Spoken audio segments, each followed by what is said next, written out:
Assalamualaikum warahmatullahi wabarakatuh.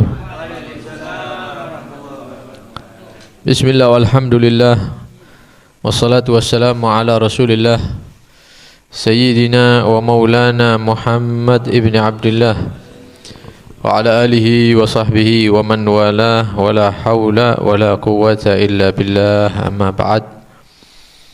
Alhamdulillah, kembali ditakdir oleh Allah Subhanahu wa taala hadir di majlis ilmu.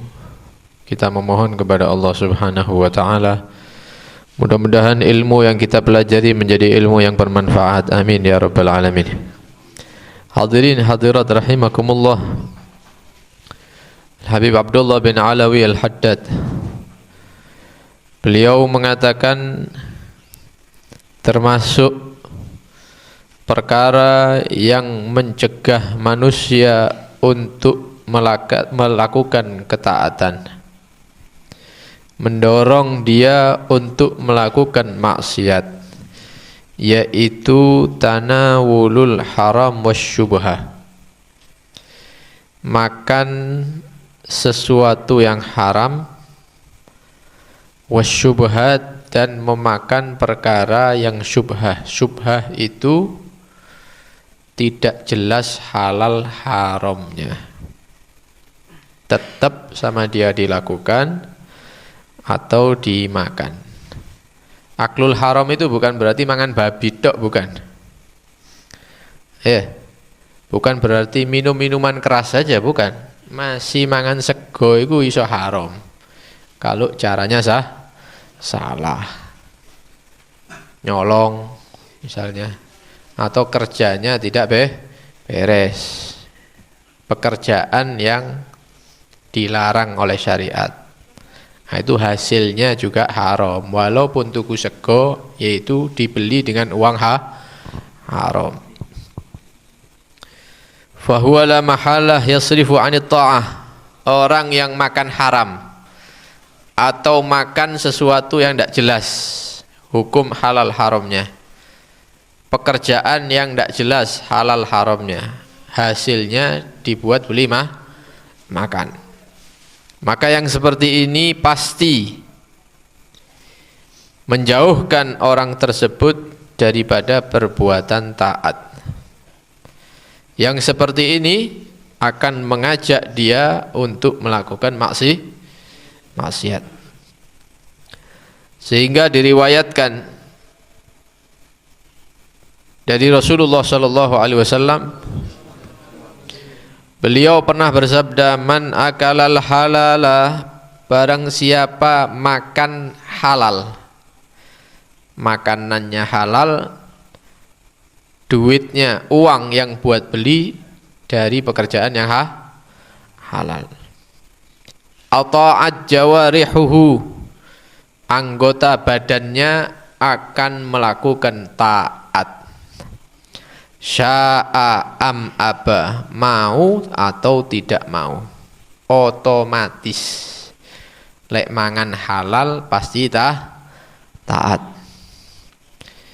Waman akalal harama, barang siapa makan haram, panganane memang haram, atau panganane halal tapi tukune nggawe duit haram, kerjoane haram, asad jawarihuh, maka anggota badannya akan maksiat, motone maksiat, melihat yang dilarang, mulutnya maksiat, ngucap sesuatu yang dilarang, telinganya maksiat, mendengar sesuatu yang dilarang, tangannya maksiat, kakinya maksiat, perutnya maksiat, kemaluannya maksiat.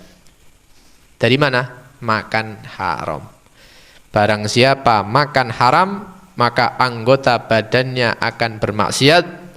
Sya'a am aba, mau atau tidak. Mau atau tidak. Ini Nabi yang ngomong, yang menyampaikan ini Nabi. Nah, saya ini kok maksiat ya? Coba dicek panganannya atau pekerjaannya. Ya. Bukan berarti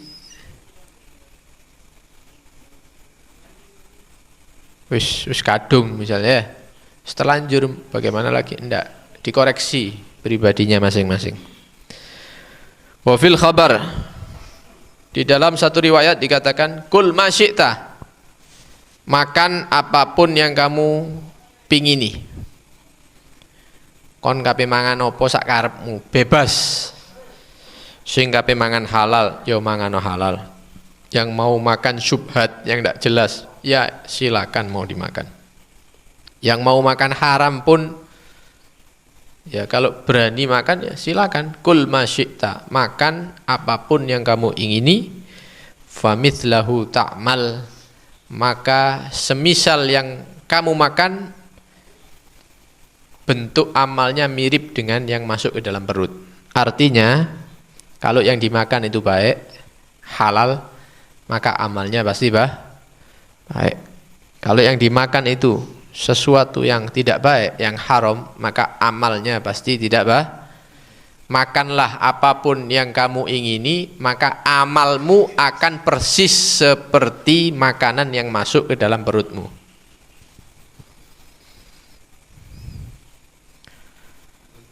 Wa qala ba'dul arifin, orang-orang saleh yang memiliki kedudukan tinggi di sisi Allah, mereka mengatakan ma qata'al khalqa 'anil haq, tidaklah manusia ini, makhluk ini menolak yang hak, yang benar, kecuali penyebabnya karena tidak perhatian terhadap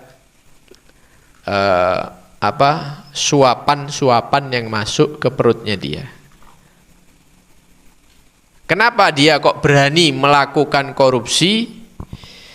Kenapa kok dia berani makan hartanya orang, makan hartanya anak yatim, makan hartanya masjid, padahal haram? Kenapa?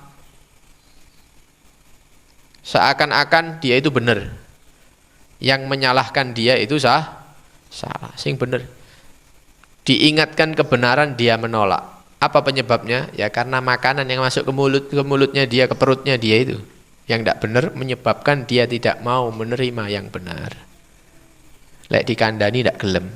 Kenapa? Makanannya tidak beres. Wa akhrajahum min dairatil wilayah. Jangankan orang awam, orang yang sudah dipilih sama Allah, menjadi wali misalnya, menjadi wali, itu bisa ditarik jabatannya, dikeluarkan daripada dairatul wilayah. Penyebabnya apa? Hanya karena dia memasukkan sesuatu yang tidak jelas ke perutnya, atau memasukkan sesuatu yang haram ke dalam perut. Wurung jadi wali. Apa meneng kita yang duduk wali? Ya, apalagi kita wali aja bisa dipecat sama Allah kalau dia makan yang tidak jelas, apalagi kita yang bukan wali ini ya. Karena itu penting memperhatikan makanan yang masuk ke perut kita, makanan yang masuk ke perut istri kita, makanan yang masuk ke perut anak-anak kita. Jangan asal-asalan, jangan asal-asalan kerja yang benar, kerjanya yang halal. Repot Bib, lek tak tinggal no, pendapatan saya turun drastis. Yang saya lakukan ini pekerjaan tidak benar, tapi hasilnya akeh. Hasilnya tiap bulan dapat sekian juta misalnya. Wah, bisa beli ini, bisa mencukupi itu. Kalau saya berhenti dari pekerjaan itu, pindah kerja yang biasa tapi halal, mudun pendapatannya tuh turun. Ya apa lagi? Ya tinggal milih saja. Mau pas-pasan sediluk mari ngono seneng selamanya, atau dia enak sebentar mari ngono disiksa selamanya, tinggal pilih. Ya, ndak harus kamu tinggalkan, ndak harus, milih pilih. Tetap kerja seperti itu, mari ngono kon sak keluargamu disiksa. misalnya, terus-terusan tidak ada berhentinya. Atau kamu melarat sekarang, ya, mepet riziknya sekarang, tapi halal, susah, ngeluh, ya, kesel, pikiran ruwet, tapi halal, tidak apa-apa, sebentar, 20 tahun, 30 tahun, mari ngono ente mati, kemudian ente dibalas sama Allah dengan balasan yang baik. Itu lebih bagus. Antum dan keluarganya antum masuk surganya Allah, ketimbang antum mempertahankan itu karena uang yang jumlahnya sedikit. Mari ngono mati, bojomu mangan haram, anakmu mangan haram, yang jelas istrinya ente bakal maksiat. Karena Nabi yang menyatakan barang siapa yang masuk ke dalam perutnya makanan haram, mau tidak mau bakal maksiat. Suaminya tahu atau enggak, bojone ro atau enggak, pasti istrinya bakal maksiat, pasti anak-anaknya maksiat. Kenapa? Yang masuk ke dalam perut makanan yang tidak beres. Jangan nyalahkan kalau anaknya misalnya jadi pecandu narkoba, jangan nyalahkan kalau anaknya ahli judi nanti, jangan nyalahkan kalau anaknya itu yang perempuan jadi pezina misalnya. Nauzubillah min dzalik. Kenapa? Makanan yang antum masukkan ke perut mereka makanan yang tidak benar. Karena itu jangan main-main masalah makanan. Masalah kerjaan itu harus yang benar. Jangan mikirkan uangnya tok, tapi pikirkan akibatnya, kelanjutannya bagaimana, kehidupan setelah dunia bagaimana. Itu perlu dipikirkan. Adapun kehidupan dunia ini sebentar. Dilu, kesel ya dilu, ruwet ya dilu. Tapi ruwet di akhirat ini yang repot. Siapa yang akan nulung kalau ruwet di akhirat? Tidak ada yang nulung. Kenapa? Nabi sudah memperingatkan, diperingatkan sama Nabi, ya, diperingatkan sama Allah dalam Al-Quran. Orang-orang yang ceramah sudah ngingatkan sekali, 2 kali, 3 kali, tetap seperti itu, ya wes sudah. Ya, fadzuku, maka rasakan, ya, karena kamu tidak sadar, tidak mau berhenti, fadzuku, fama lidz zalimina min nasir. Nanti ketika sudah disiksa tidak ada yang bisa menolong nanti. Ya, mudah-mudahan selamat insyaallah. Ya apa Bib? Orang-orang yang makan haram itu, yang kerjaannya itu misalnya renten, nganakno duit, nyilino beras, ngutangno gula, macam-macam ya, macam-macam modelnya. Nyile gula 5 kilo, balikin 6 kilo. Nyile beras 25 kilo, balikin 30 kilo. Riba, renten, haram. Tapi mereka itu dermawan, Beb, yang renten-renten itu. Masya Allah, lek anak maulid nyumbang. Ya, maulid dek gading misalnya, ngekei duit. Saya bantu misalnya 500.000. Masih renten tapi soleh dia itu. Iki istilah anyar ini ya, renten soleh iki kayak saiki ono. Pembangunan masjid, wah nomor 1 dia, 5 juta, 10 juta. Sing imami ndak masjid tak ngetokno duit. Ini yang renten ini masya Allah, sedekah, infak, majelis-majelis ilmu, dia bantu misalnya konsumsinya. Bagaimana ini? Maka orang yang makan haram, makan syubhat, perkara yang tidak jelas, atau pekerjaannya haram, walaupun dia taat, walaupun dia nyumbang, walaupun dia sedekah, infak, bantu sini, bantu sana, ghairu makbulah, amalannya ditolak oleh Allah, tidak diterima. 5 juta loh, tidak guyonan loh 5 juta ini. Masih 10 miliar, tidak diterima sama Allah kalau itu dari hasil yang tidak baik. Li'anna Allah Ta'ala yaqul, karena Allah Subhanahu wa Ta'ala berfirman di dalam surat Al-Maidah, innama yataqabbalullahu minal muttaqin. Allah menerima amalan-amalan orang yang bertakwa. Lek gak takwa ndak diterima walaupun 5 juta. Ya. Apa-apa tak imbangi renten gue iki ya. Ana ini nganakno duit memang, tapi tak imbangi. Imbangi apa? Ya itu mang tuh masjid, mantu. Ndak ono imbang-imbangan nih, bal-balan tak imbang-imbangan. Haram ya haram. Walaupun dikeluarkan untuk yang baik-baik, percuma itu tidak diterima sama Allah. Ya. Lu tapi diterima sama masjid, Beb. Ya mesti aja yang masjid tidak ngerti. Allah yang maha tahu, tidak diterima sama Allah. Allah hanya menerima amalan-amalan orang yang bertakwa. Wallahu thayyibun. Allah itu adalah Tuhan, zat yang maha indah, maha baik. La yakbalu illa thayyiban. Tidak menerima kecuali yang baik, baik. Yang jelek-jelek ya tidak diterima sama Allah, karena Allah itu zat yang baik, yang indah. Sehingga api tidak diterima sama Allah. Ya, duit anyar, Beb. Tidak lungset belas, tak setrika. Sing gak diterima ya Mbak Allah, ndak diterima. Masih sing kon kekno dolar. Ya. Sik kait metu teko mesin dolare. Ya, baunya wangi, tetap ndak diterima sama Allah. Kenapa? Kotor. Kotor, caranya yang salah. Ndak diterima sama Allah Subhanahu wa taala. Karena itu cukup, kata beliau, wahai saudara-saudaraku, cukup makan haramnya, cukup kerja harame, cukup rentene, cukup nganakno duit, cukup nyili-nyilino beras, gula dan lain-lain, balik lebih, cukup, wis mari. Sudah tahunan wis nglakoni, sik kurang dah, belum puas dah. Sudah cukup wahai saudaraku, berhenti dari itu. Makan haram, berhenti. Kerja haram, berhenti. Makan yang tidak jelas, berhenti. Kerja yang tidak jelas, berhenti. Sudah waktunya kita mencari yang halal.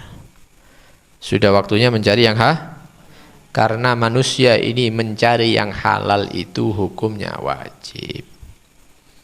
Kape mangan dolek sing halal, wajib itu hukumnya. Kerja sing halal itu wajib. Tuh, wajib itu ndak sholat tok dah? Ndak.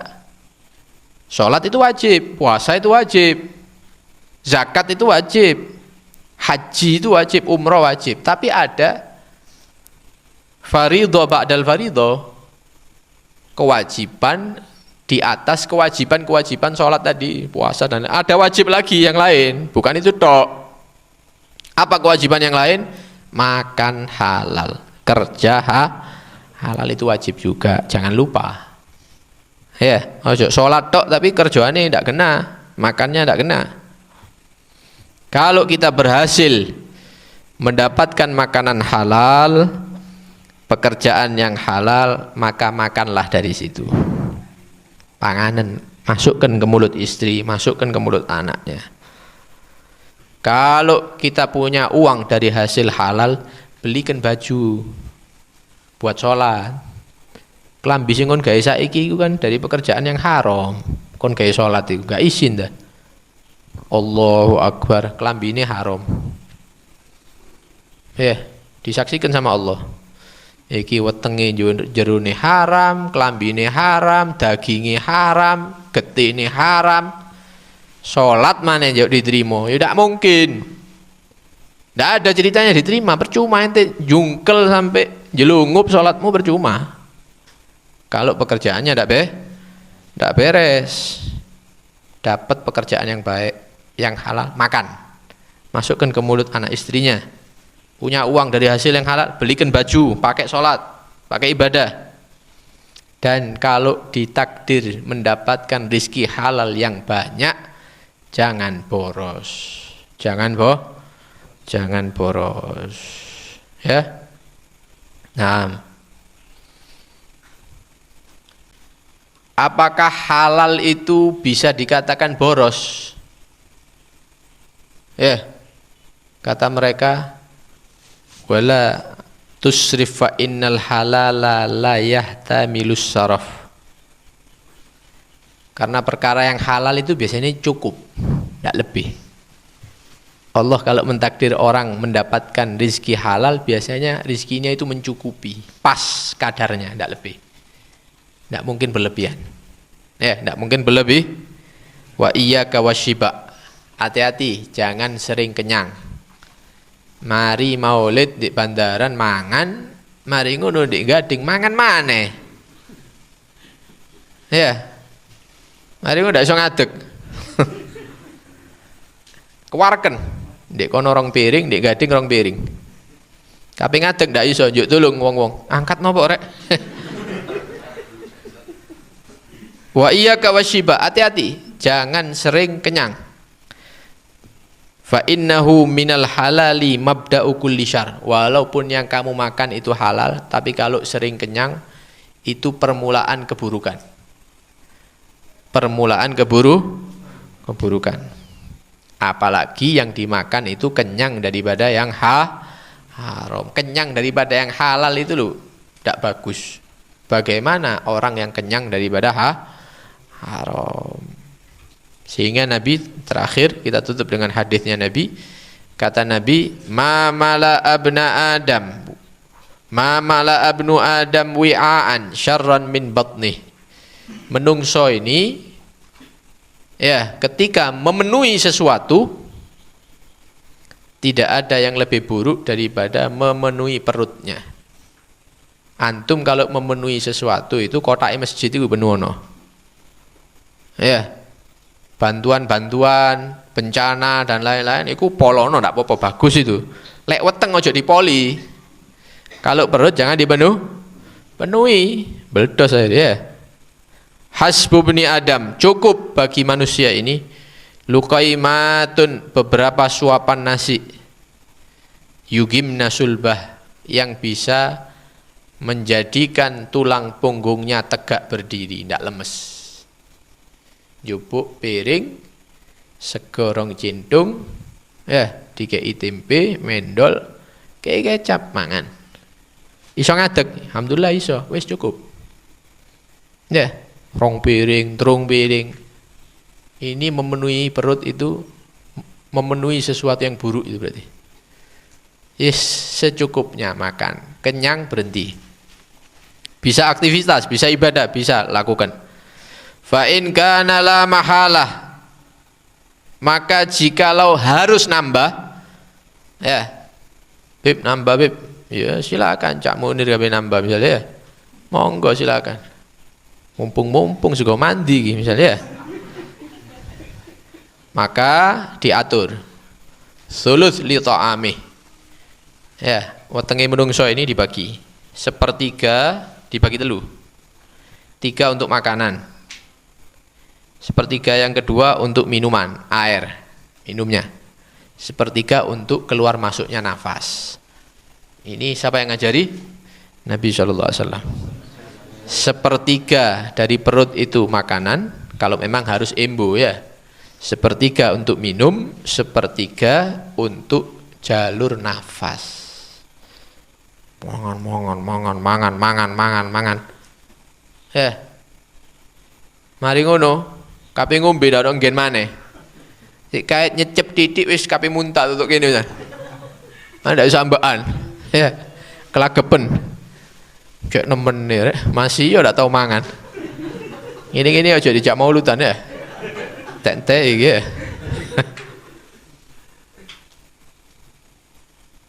Diatur sesuai aturannya Rasulullah. Makan, minum, sisanya untuk jalurnya nafas. Kenapa? Diatur seperti itu biar sehat, tidak penyakitan. Mari mangan, mari ngono gulai munda, kolesterol, asam urat, macam-macam ya. Ikuti Rasulullah, insya Allah sehat jasadnya, sehat rohnya juga sehat. Karena itu kita mohon kepada Allah Subhanahu wa taala, mudah-mudahan Allah memberikan rezeki kepada kita, rezeki yang halal. Mudah-mudahan tidak diakeh. Ya halal sing akeh, yang mudah-mudahan di akhirat tidak dihisab sama Allah. Ya makanan yang menyebabkan kita taat kepada Allah, menyebabkan istri kita menjadi perempuan yang salihah, anak-anak kita menjadi putra-putra yang soleh, putri-putri yang salihah. Amin Allahumma Amin. Sallallahu alaihi sayyidina Muhammad wa alihi washabbihi wasallam. Alhamdulillahirabbil alamin. Wassalamualaikum warahmatullahi wabarakatuh.